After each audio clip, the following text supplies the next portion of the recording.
আমি কোনবিলাক বিষয়ৰ ওপৰত আজিৰ আলাপ আলোচনা কৰিছোঁ সেই বিষয়ে তেখেতে ইতিমধ্যে আলোকপাত কৰিছে।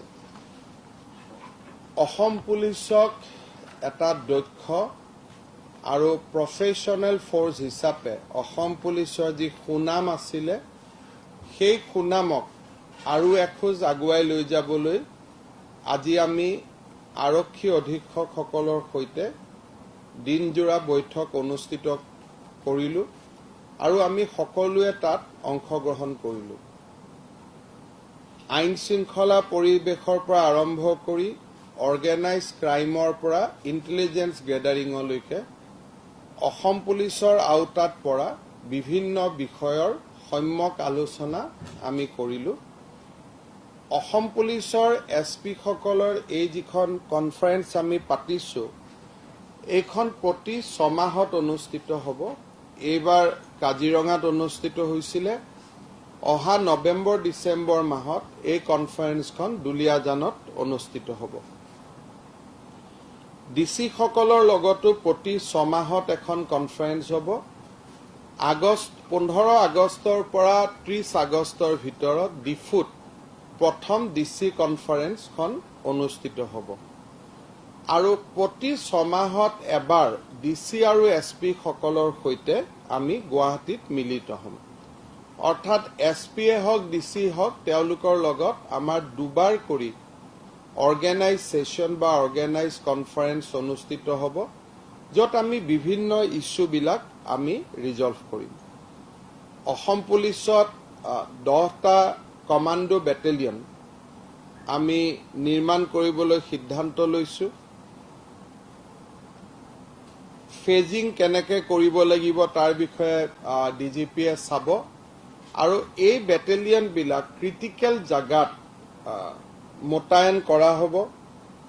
অসম নাগালেণ্ড সীমান্তৰ যিবিলাক জাগাত আইন শৃংখলাৰ পৰিৱেশ আছে, আপোনালোকে জানে যে আমাৰ তিনিচুকীয়া জিলাত বিভিন্ন সেনচিটিভ এৰিয়া আছে, য'ত বৰ্ডাৰ আউটপোষ্ট আছে, তাত আমাক পুলিচৰ প্ৰেজেন্স লাগে।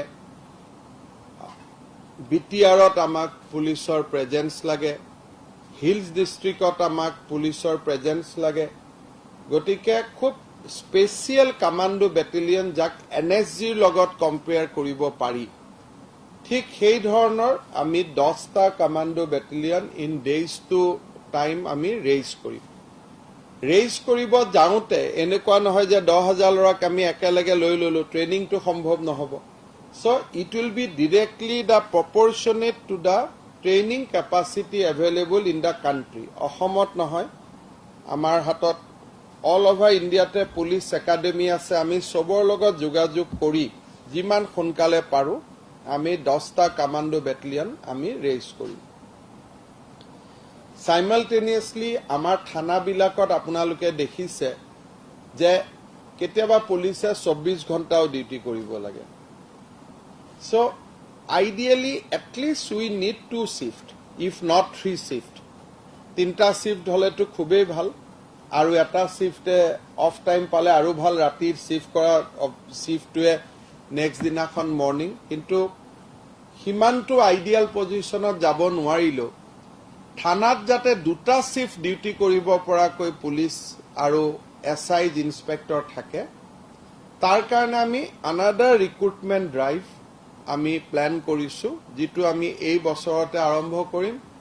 And all this will be under that 1 lakh job scheme, য'ত আমি 1 লাখ চৰকাৰী চাকৰি দিম বুলি কৈছিলোঁ। That will be part of this. So' গোটেই ৰিপৰ্টটো যেতিয়া আপোনালোকে পাব তেতিয়া গম পাব যে পুলিচত কিমান হ'ব, এডুকেশ্যনত কিমান হ'ব। বাট এজ অফ নাও পুলিচত আমাৰ ফ'কাছ আছে পেণ্ডিং কেছ কমপ্লিট কৰিবৰ কাৰণে সাব ইন্সপেক্টৰ, 10টা কমাণ্ডো বেটেলিয়ন আৰু 2টা শিফট থানা চলাবৰ কাৰণে এডিশ্যনেল মেন পাৱাৰ। ইয়াৰ ভিতৰত আমি চাই ল'ম যে 1 লাখত আমি কিমান দিব পাৰোঁ। But those will be our goal and will try to achieve that goal. 7টা নতুন FSL লেব আমি কৰিব খুজিছোঁ। এতিয়া আপোনালোকে দেখিছে যে আমি ড্ৰাগছৰ কেছ কৰিছোঁ, লাষ্টত 467টা মানুহ এৰেষ্ট হৈছে। কিন্তু গোটেইকেইটা কেছ চাৰ্জশ্বিট দিবৰ কাৰণে ফৰেনচিক ৰিপৰ্ট লাগে ফৰেনচিক লেব হৈছে এটা সময়ত ৰিপৰ্ট নাহেতো মানুহে বেল পাই যায় গতিকে আমি অহা 6 মাহত 7টা নতুন ফৰেনচিক লেব আমি অসমত স্থাপন কৰিবলৈ সিদ্ধান্ত লৈছো so that will be another step towards the modernization or giving lot of strength to the Assam police এইটো এটা ডাঙৰ কাম কৰিব আজি আমি এটা ডাঙৰ সিদ্ধান্ত লৈছো আৰু মই ভাবো মইতো আজি বহুত দিনৰ পৰাই ডিসিশনটোৰ কাৰণে ৰখি আছিলো বাট I did not got the opportunity earlier কাৰণ মই কেতিয়াও হোম গৃহ বিভাগ চোৱা নাছিলো আপোনালোকে যদি এভাৰেজ অসমত থকা বেটেলিয়নৰ পুলিচ বিলাকক চাই তেওঁলোক ঘৰত যাব সুবিধা নাপায় এক্সট্ৰাঅৰ্ডিনাৰী লিভ এটা তেওঁলোকে পায় কিন্তু তেওঁলোকে সেই লিভখিনি এই কাৰণে নলয় যে ৰিটায়াৰমেন্টৰ সময়ত দে কেন এনকেজ দোজ এজ এক্সট্ৰাঅৰ্ডিনাৰী লিভ আৰু যদি 12 মাহ এক্সট্ৰাঅৰ্ডিনাৰী লিভ এনকেজ কৰি লয় ৰিটায়াৰমেন্টৰ সময়ত দে গেটছ এডিশনেল 2-3 লাখ টকা তেওঁলোকে পায় সেইকাৰণে বেটেলিয়নৰ সিপাহী সকলে সুবিধা থকা সত্ত্বেও ইউএল নলয় ভাবে ৰিটায়াৰমেন্টৰ সময়ত এটো কাম আহিব আৰু এজ এ ৰিজাল্ট বছৰটো তেওঁলোকে ঘৰত যাব সুবিধা নাপায় কেজুৱেল লিভ থকা কেইটাত ঘৰত যায় নহলে না যায় so we are going to give 1 month holiday 1 মাহ holiday আমি বেটেলিয়নৰ all সিপাহীক আমি গিফট হিচাপে দিম without adjusting that to the UL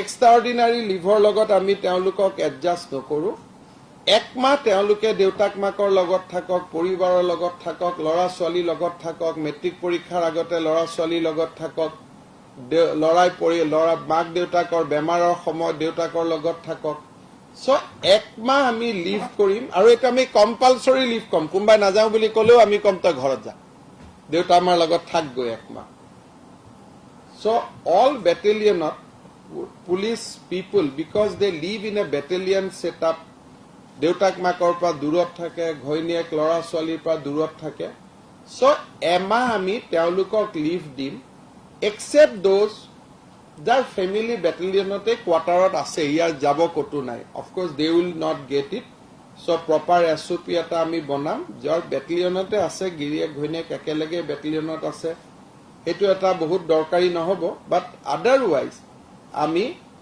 এমা অসম পুলিচৰ বেটেলিয়ন সকলৰ বাবে কৰ্মৰত পুলিচৰ বাবে আমি এমা তেওঁলোকক ছুটি দিম without adjusting that to their EOL কোনো ইন্ডিয়াত কোনো গভৰ্ণমেণ্টে মই নাভাবো আজিলৈকে এটো কৰিছে বুলি সেকেন্ড আমি বছৰত এবাৰ তেওঁলোকক কম্পালসৰি হেলথ চেকআপ কৰা all police personnel বহুত পুলিচে হেলথ চেকআপ কৰিব সময় নাপায় দিনে ৰাতিয়ে ডিউটি কৰি থাকে যেতিয়া হেলথ চেকআপ কৰে বাই দিস টাইম লিভাৰত ক্ৰিটিক্যাল প্ৰবলেম লাঙত ক্ৰিটিক্যাল প্ৰবলেম গতিকে 1 ইয়াৰত এবাৰ আমি হেলথ চেকআপ কৰিম 50,000 আমাৰ মানুহ আছে আমি কেনেকে কৰা উইল ক্ৰিয়েট দা মডেলিটি বাট 1 ইয়াৰত আমি এবাৰ তেওঁলোকক হেলথটো চেকআপ কৰিম হেতু আমি এটা ডিসিশন লৈছো এই ধৰণে আৰু কেবাটাও অপাৰেশনাল এসপেক্ট আমি ডিল কৰিছো অসমত যাতে ড্ৰাগ ট্ৰেনজিট হ'ব নোৱাৰে অসমতো ড্ৰাগছ বিক্ৰী কৰা বাদ দিয়ক যাতে ড্ৰাগছৰ ট্ৰেনজিট ৰোড হিচাপে অসম থাকিব নোৱাৰে সেই কাৰণে ডেডিকেটেডলি কাম কৰাৰ বাবে উই হেভ টেকেন ৰিজলভ কি আমি কাম কৰিম যাতে neither Assam will be available as a transit road consumption তো বাদ দিয়ক নট পসিবল সো আমি সেই ধৰণে কাম কৰিম অহাকালি মই আপোনালোকক কম যে আমি কিমান এচিভমেন্ট পাইছো যোৱা এটা বছৰত এটা মাহত but this is what we have resolve গৰুৰ চোৰাং বেপাৰ অসমত একদম নহব বেংগলৰ পৰা অসমত গৰু সোমাব নোৱাৰে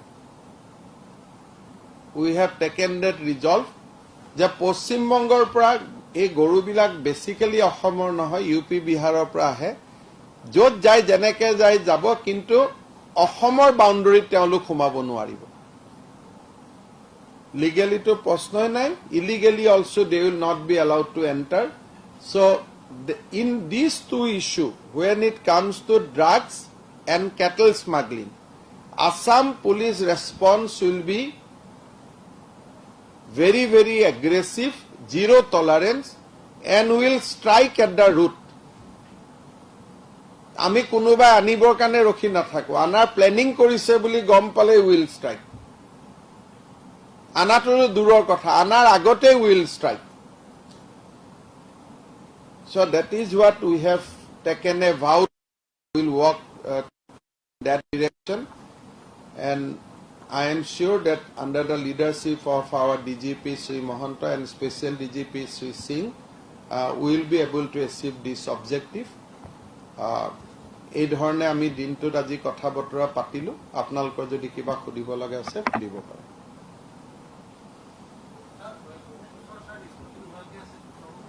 We have discussed these issues also. প্ৰায় 1,05,000 গোচৰ নিষ্পত্তি নোহোৱাকৈ আছে।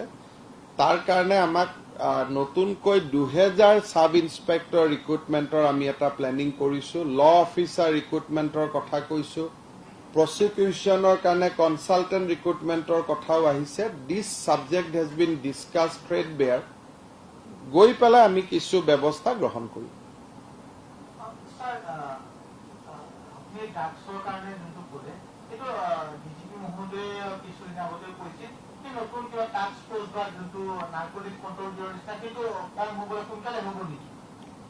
বৰ্তমান এছপি সকলক দায়িত্ব দিয়া হৈছে নিজৰ জিলাত যাতে ড্ৰাগছ নোসোমায়।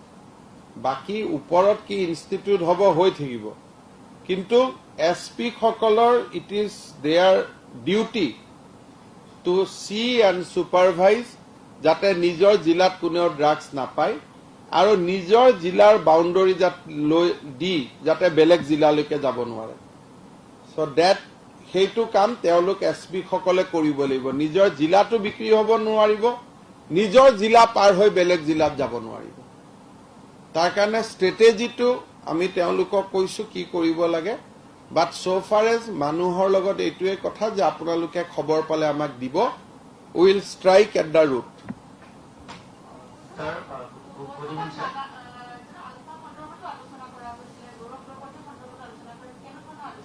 চক কথাটো হ'ল যে আলফাৰ ক্ষেত্ৰত আমিতো চিন্তা কৰিছো যে এনেকুৱা এটা ভাল দিন আহিব যে আলাপ আলোচনাৰ মাজেৰে আমি 5টা বছৰত এই সমস্যাৰ সমাধান কৰিব পাৰিম।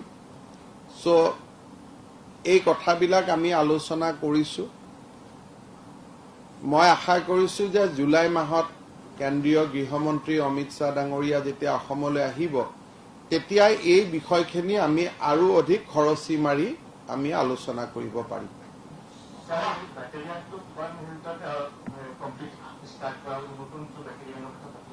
বেটেলিয়নৰ কাৰণে মাটি এলটমেণ্ট হ'ব লাগিব, বেটেলিয়নৰ কোৱাৰ্টাৰ বনাব লাগিব, ৰিক্ৰুটমেণ্ট হ'ব লাগিব, ট্ৰেইনিং হ'ব লাগিব। সীমাত কোনোতো সমস্যা নহয়। সীমাত মাজে মাজে সীমাটো উলংঘা কৰিব আহে, গতিকে আমি আমাৰ সীমাটো প্ৰটেক্ট কৰিম। বাকীটো আৰু একো সীমা সমস্যা নাই।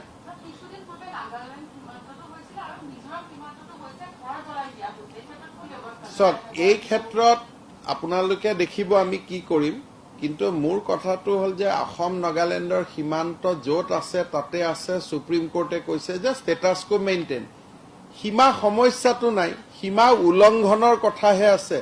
চ' উইল হেণ্ডেল ডেট।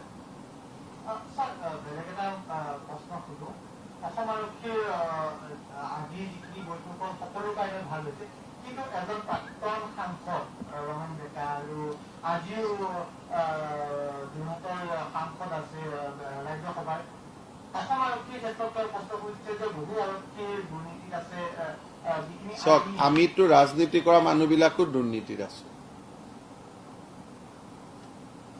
গতিকে এইবিলাক কথা মই ভাবো যে কোনোবা এজন এছপিৰ বিৰুদ্ধে অভিযোগ দিলে সেইটো তদন্তৰ নিয়ম আছে। যেনেকে ৰাজনীতি কৰা ব্যক্তিৰ ওপৰত অভিযোগ দিলেও তদন্ত কৰা নিয়ম আছে, সাংবাদিকৰ ওপৰত দিলেও তদন্ত কৰা নিয়ম আছে। গতিকে কোনোবাই যদি অভিযোগ দিয়ে পেপাৰত বিবৃতি নহয়, কাৰণ অভিযোগ দিয়া মানুহজনে অভিযোগটো সাষ্টেইন কৰিবৰ কাৰণে সাহস থাকিব লাগিব। যেতিয়া তেওঁক উইটনেছ হিচাপে মাতিব তেওঁতো নিজৰ ষ্টেটমেণ্টটো ৰেকৰ্ড কৰিব লাগিব গতিকে কোনোবাই যদি অভিযোগ দিয়ে এই ক্ষেত্ৰত ব্যৱস্থা লোৱা হ'ব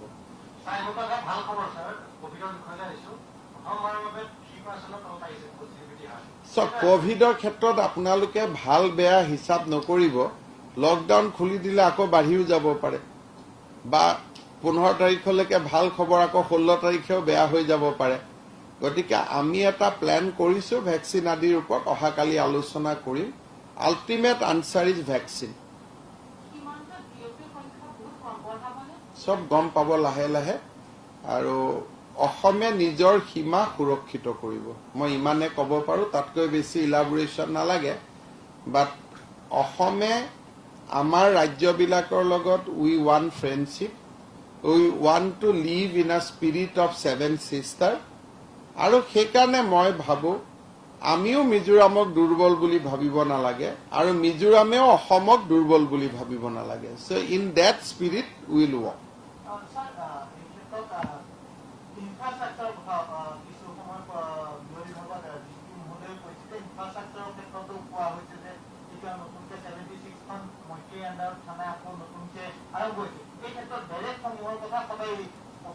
লাহে লাহে 5 বছৰৰ পিছত আমিতো আজি আলোচনাবোৰ আৰম্ভ কৰিছো মই ভাবো যে 5 বছৰৰ পিছত অসম আৰক্ষীয়ে বহুখিনি সুবিধা লাভ কৰিব বহুত কাম হ'ব কিন্তু 1 লাখ যদি কনষ্টেবল থাকে 1 লাখৰ হাউচিংটো পসিবল নহয় কাৰণ আমিতো ডেভেলপমেন্টতো টকা খৰচ কৰিব লাগিব গতিকে সুষম বিকাশ সকলো ডিপাৰ্টমেন্টক আগুৱাই লৈ যোৱাৰ কাৰণে বেলেন্স ডেভেলপমেন্ট এটা আমি ট্ৰাই কৰিম ধন্যবাদ